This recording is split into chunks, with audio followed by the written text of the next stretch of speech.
बहुत ही बड़ा बयान दिया है और उन्होंने बहुत ही बड़ी खुशखबरी भी दी है।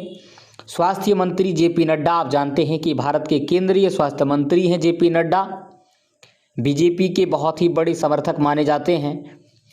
तो कहते हैं कि स्वास्थ्य मंत्री जेपी नड्डा ने कहा कि आशा कार्यकर्ताओं को वेतन में बढ़ोतरी मिलेगी। बड़ी बात, बहुत ही बड़ी खुशखबरी कि स्वास्थ्य मंत्री जेपी नड्डा ने कहा कि आशा वर्कर्स को वेतन में बढ़ोतरी मिलेगी। यह घोषणा ऐसे समय में की गई जब देश भर से यह मांग उठ रही कि आशा वर्कर्स जो शिशु और मातृ मृत्यु दर को कम करने के लिए सरकार के आउटरीच कार्यक्रम की रीढ़ है, इनको बेहतर वेतन मिलना चाहिए। केंद्रीय स्वास्थ्य मंत्री जेपी नड्डा ने मंगलवार यानी 11 मार्च 2025 को राज्यसभा को बताया कि मान्यता प्राप्त सामाजिक स्वास्थ्य कार्यकर्ता यानी आशा को बढ़ा हुआ पारिश्रमिक मिलेगा।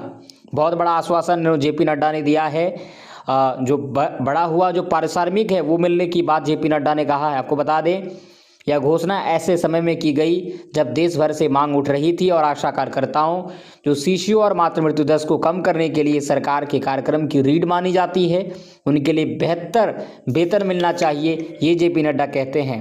वो आगे कहते हैं कि वे प्रश्नकाल के दौरान पूरक प्रश्नों का उत्तर दे रहे थे, यानी जो है मीटिंग के दौरान उन्होंने सदन में वे प्रश्नकाल के दौरान पूरक प्रश्नों का उत्तर दे रहे थे और आशा वर्कर्स द्वारा किए गए काम की सराहना करते हुए जेपी नड्डा ने कहा कि आशा कार्यकर्ता बहुत अच्छा काम कर रही हैं और मैं उनकी पूरी सराहना करता हूं, क्योंकि ज़मीनी स्तर पर उनके प्रयासों से मातृ मृत्यु दर IMR यानी कि जो मोर्टेलिटी रेट होता है और 5 वर्ष से कम आयु के बच्चों की मृत्यु दर के स्तर को कम करने में मदद मिली है, इतना कहा उन्होंने। और आगे कहा कि केंद्रीय स्वास्थ्य मंत्री द्वारा मंत्रालय केरल सरकार को भुगतान किए जाने वाले बकाया राशि से संबंधित एक नए प्रश्न के उत्तर में मंत्री ने कहा कि जहां तक केरल सरकार का सवाल है, भारत सरकार ने अपना पूरा बकाया दे दिया है, उपयोग प्रमाण पत्र नहीं आया है।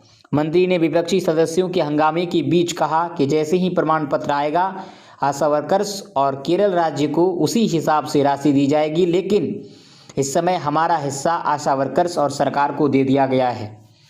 इस बीच केरल में कांग्रेस के नेतृत्व वाले यूनाइटेड डेमोक्रेटिक फ्रंट UDF के सांसदों ने संसद में विरोध प्रदर्शन किया और मांग की आशा कार्यकर्ताओं का मानदेय बढ़ाकर 21,000 रुपये किए जाए और उन्हें सेवानिवृत्ति लाभ के रूप में 5 लाख रुपये दिए जाए। यानी बहुत ही बड़ी खबर आ रही है, कहीं ना कहीं केंद्रीय के जो स्वास्थ्य मंत्री हैं जेपी नड्डा तक ये बात पहुंच चुकी है और उन्होंने यह आश्वासन भी दिया है कि बहुत ही जल्द इनको पारिश्रमिक दिया जाएगा, इनका जो हक है उन्हें ये दिया जाएगा। तो बहुत बड़ी खुशखबरी है। इसी तरह लेटेस्ट अपडेट से जुड़े रहने के लिए हमारे चैनल के साथ जुड़े रहिए। देखते हैं आखिर क्या होता है जेपी नड्डा के इस बयान का, कब तक ये सच होता है, कब तक ये जमीनी स्तर पर लागू होता है।